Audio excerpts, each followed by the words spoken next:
Hey everyone, it's Alvin. So I'll do this lecture, and I just want to start out and preface this by saying, hey everyone, be safe and clean out there. Hopefully, none of you guys catch the coronavirus. What we'll talk about is energy and magnetic couplings of circuits, and then I'll go to linear transformers for this lecture. But remember in class that we would always talk about how if you have a circuit like this, okay, so you have the circuit, and we would always say this value, the mutual inductance value, it kind of depends on how close these two inductors are, and a way to quantify that would be this constant called K, which is the coupling coefficient, and it's always between 0 and 1. So um, that's the limitations of K. So if you have something closer to 0, its coupling coefficient is pretty low, so that means it's not a great magnetically coupled inductors. But if you have something closer to 1, that means it's a really great magnetic couplings. So to get the equation for K, oops, that's supposed to be lowercase. Sorry. Okay. So for K, it's going to be M divided by the square root of L1 and L2. So for this circuit, for instance, um, we know what the M value is. So it's going to be 2 henries. And then L1 for the circuit is going to be 8 henries times 2 henries. So you would get 2 Henry divided by square root of 16 Henry squared. So that's going to be 4 henries. So then the coupling's value is going to be half, which is between 0 and 1. So therefore it is a valid inductance value. Valid coupling's coefficient. So now that's basically, sorry, I never wrote that out. Okay, that's basically the coupling coefficient.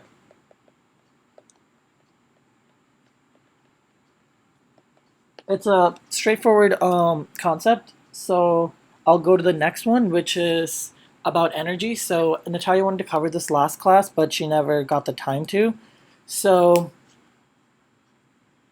in 286 we've talked about the energy of a 285 we've talked about the energy of an inductor. So if you have an inductor like this, and then it has L1, and then you have L1, and it has a current I going through it, I1, the energy or the amount of work it's done, it's going to be 1/2 L1 times I1 squared. But the problem with this is we can't just use this for the magnetically coupled circuits because there's that mutual inductance factor. So what we would have to do is the equation's going to look a tad bit different. So it's going to be 1/2 L1 I1 squared plus 1/2 L2 I2 squared.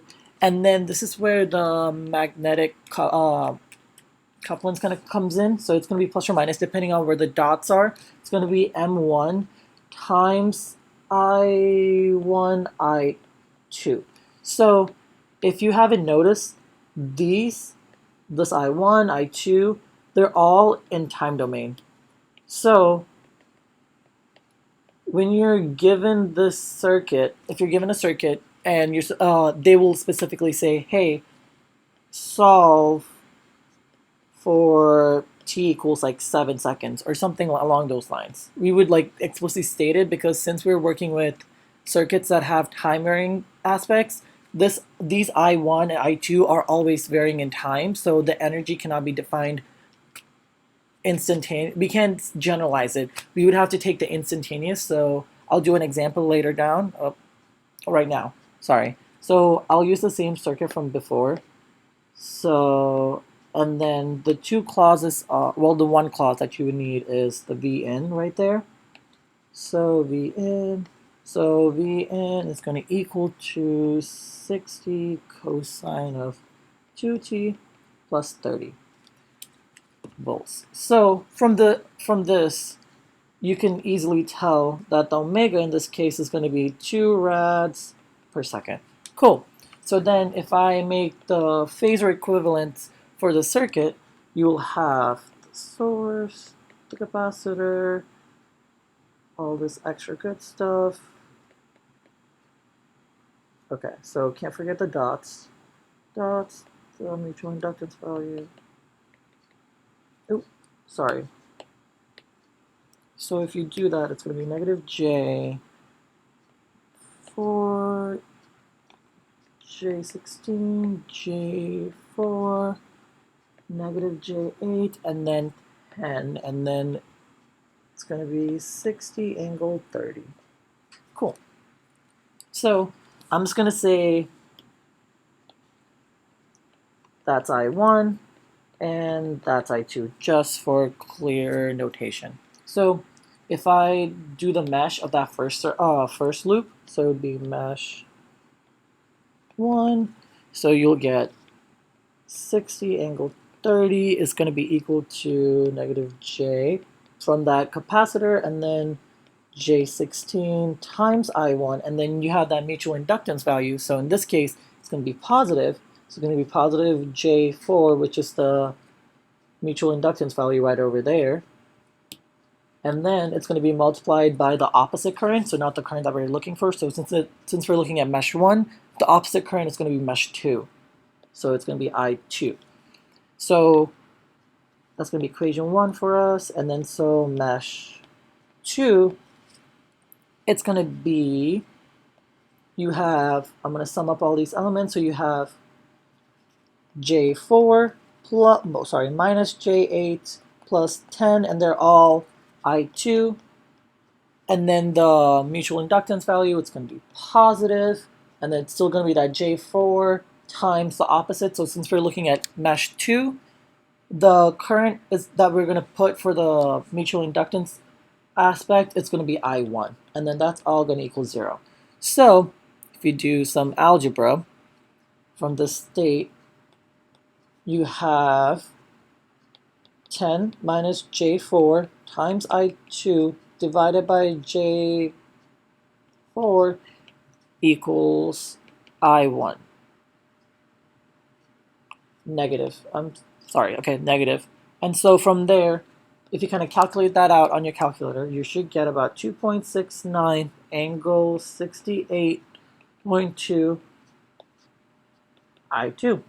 So we have to kind of put this back into mesh 1. So it's going to be, so that's equation 2. So 1 into equation 2 will give you 60 angle 30 equals, I'm gonna, 15 minus, 16J plus a negative J is gonna give you 15J, so I'm gonna say 15J I1, but you know what I1 is, so we can kind of get rid of that and then say it's gonna be 2.69 angle 68.2 I2 plus J4 I2.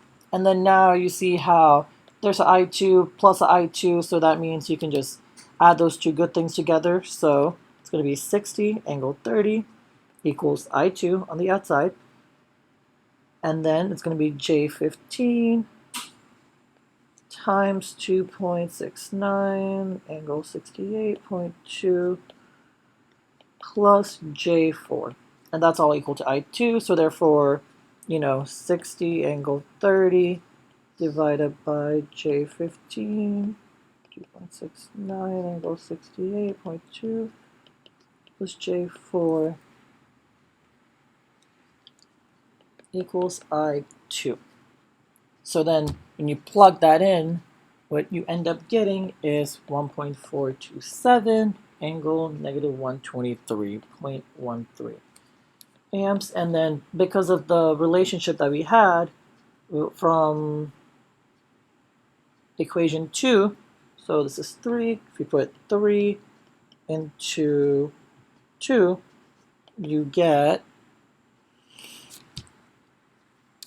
I1 equals 2.69 angle 68.2 I2, so you get the same value. And then you know what I2 is because we just got it right here.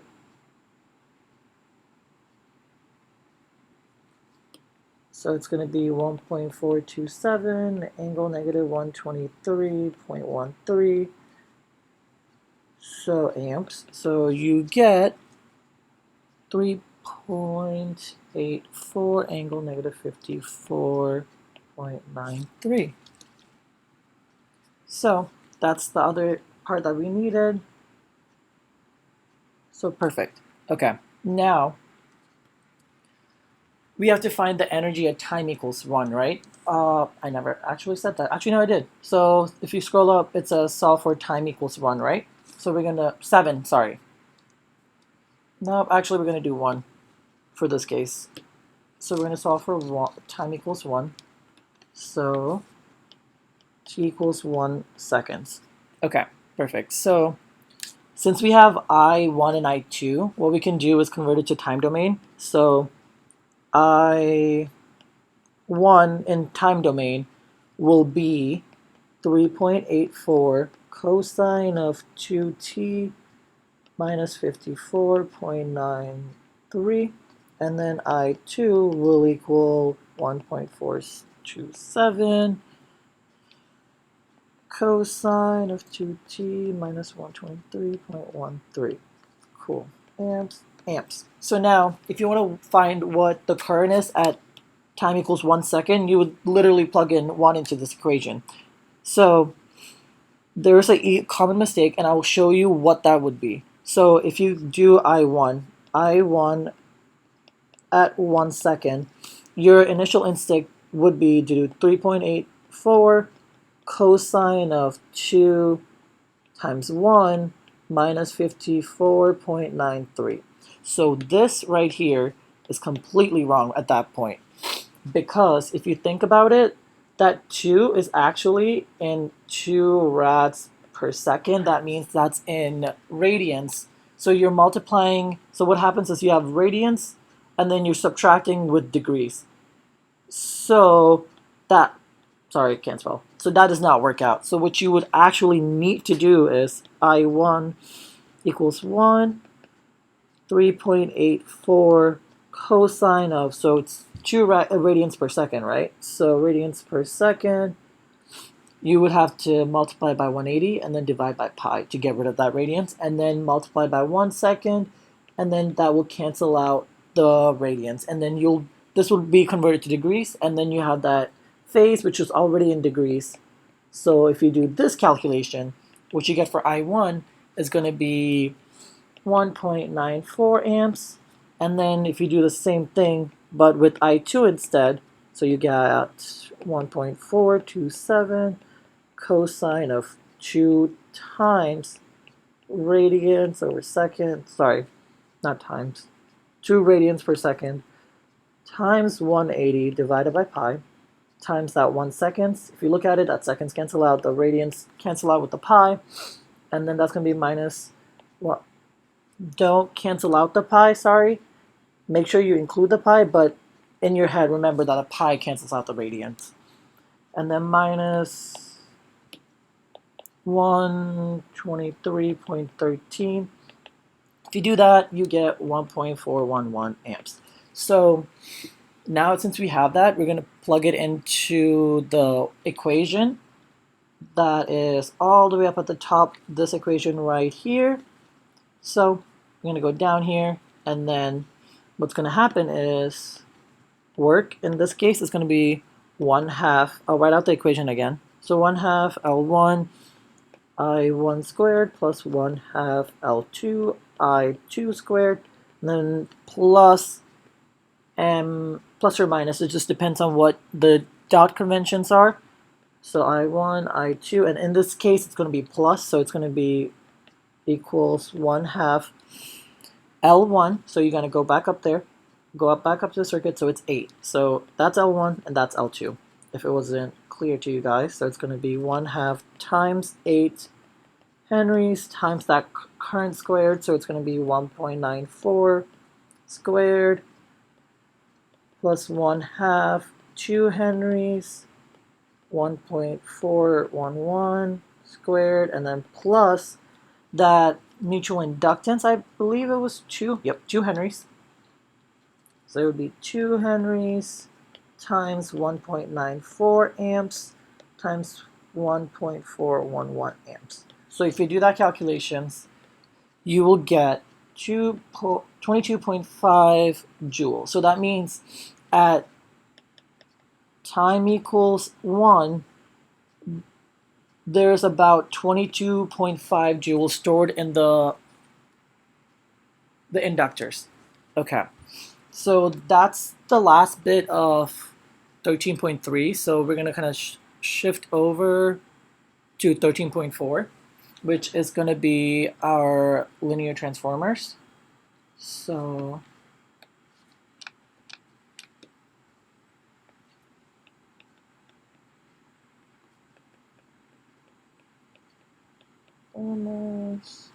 cool. So as most of you know, but if you don't know, transformers are basically items that change or transform the input voltage signal to something with a different amplitude but with the same frequency. So for instance, if you had a thing like this, it might, if it was a step up, what would happen is it would go like this, with hoping keeping the same frequency, but if it's a step down, it would look smaller. I that's the best you're gonna get. I'm so sorry. Okay, so with linear transformers, there's a generic circuit that we end up using to kind of base everything off of. So you'll have a voltage source, and then you'll have a resistor. Typically, we'd use the resistor just so that it's for the power dissipation for the circuit.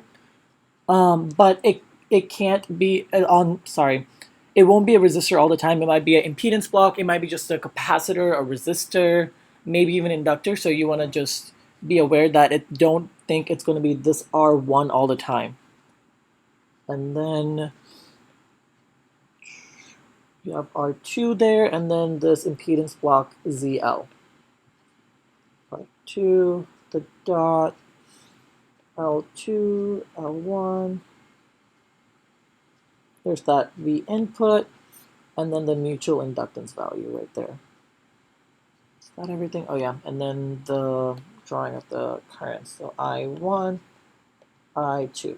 So theoretically, if you're given this, you can solve it using these methods before, sorry, the mutually inductance values, like with the negative and all that stuff that we've done. You can do it using like mesh, but there's a shorter way to do it. So it's basically generalizing it. It's looking at only this circuit right here.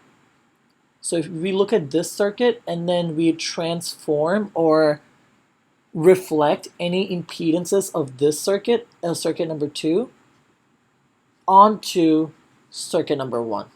So in order to do this, we're using this generalized circuit for the generalization, or sorry, to reflect it. So if you wanted to say Z in, which is, sorry, let me get rid of the highlight, which is the impedance looking to the circuit from the voltage source, you can say that you'll have that impedance of that resistor R1, and then you also have the impedance of this element L1. So it's going to be, J omega L1. And then here's where this kind of gets weird and wonky. So you're going to do these remainder aspects, right? So in circuit number 2, like all this, we're going to look at the denominator is going to be filled with all the items in there, basically. So it's going to be the impedance of that inductor, so L2, so it will be J omega L2, plus that R2, and then plus that ZL. ZL could be anything. It could have inductors, resistors, capacitors, all of them together. It could also be like a combination, so it does not matter what they are. And then on the numerator, it is omega squared m squared, and that's the generalized equation. And then this right here is what we call the reflected impedance. So if you have a question asking for reflected impedance, sorry, that is ZR, which is reflected impedance. Okay, so let's kind of do an example on this. So, where is it at? Okay, perfect.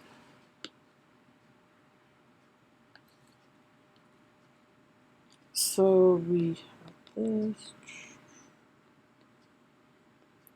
That's Z1, and then you have that inductor with a J20, and you have a V in, and then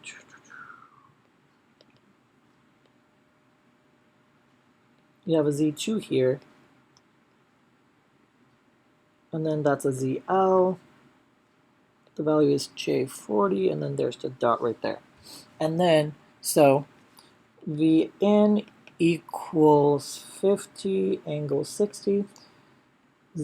Z1 equals 60 minus J100. Z2 equals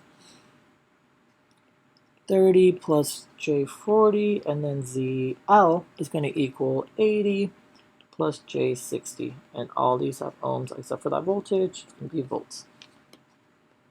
Cool. So, and if our goal is to find I1, and in this case, let me pick another color. So our goal is to find I1.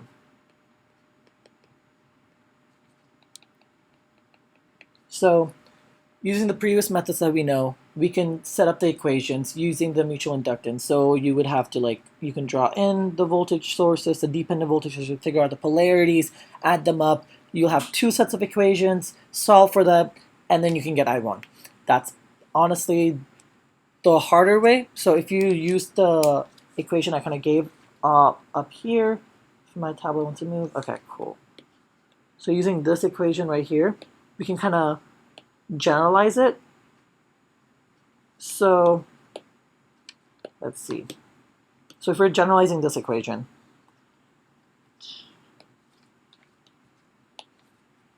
so Zn, so we don't have an R1, but we have a Z1. So in this case, R1 was right there. So for us, there's no R1, but there's Z1. So Z1, and then this term right there is the impedance of the actual inductor in the circuit. So it's going to be J20 plus you'll have that omega squared M2, and then you kind of sum up all the elements that are in the second circuit. So it would be J40 plus Z2 plus ZL. So those are all the elements. So if you want to substitute things in, what we can do is Z1 is going to be 60 minus J100 plus J20. Okay, so on the denominator, what you'll have is any of the elements that are in that second circuit. So for this, the J omega L2 term, it's going to be for J40 for us. And then this R2 term, it's replaced. If you look up at that original circuit, R2 is right there. And that R2 is being replaced by Z2. So you're going to put plus Z2 plus ZL. From ZL is always going to be there. So, and then the numerator, that omega squared M squared value, what basically it is, it's just the magnitude of this. So it's basically 5 squared. So it's omega M is going to be equal to the magnitude of J5, which is equal to 5. So if you do this calculation, what you'll get is Zn equals, if you substitute it in first, it'll be 60 minus J100 plus J20 plus, I'm going to say 25 to make life easier, and then 30 plus J40 plus J40 from that inductor itself, plus 80 plus J60. So if you kind of do this math, keep going with it, Zn equals 60 minus J80 plus 25 over 110 plus J140. So that kind of equals out to 100.14 with the angle of negative 53.1 ohms. So now, since we're trying to find In, sorry, yeah, the current in the first circuit, what you can do is if you already know what the voltage is, which is 50 angle 60, and you know what the current is, so sorry, you know what the impedance is of that first circuit, then therefore you can just do V in divided by Z in, that will give you I1. So what you'll be doing is 50 angle 60 volts divided by 100.14 angle 53.1 negative ohms, and you'll divide those two values. So what you'll get is about 1/2 with the angle of 113.1 amps. So basically, that is the current flowing through I1.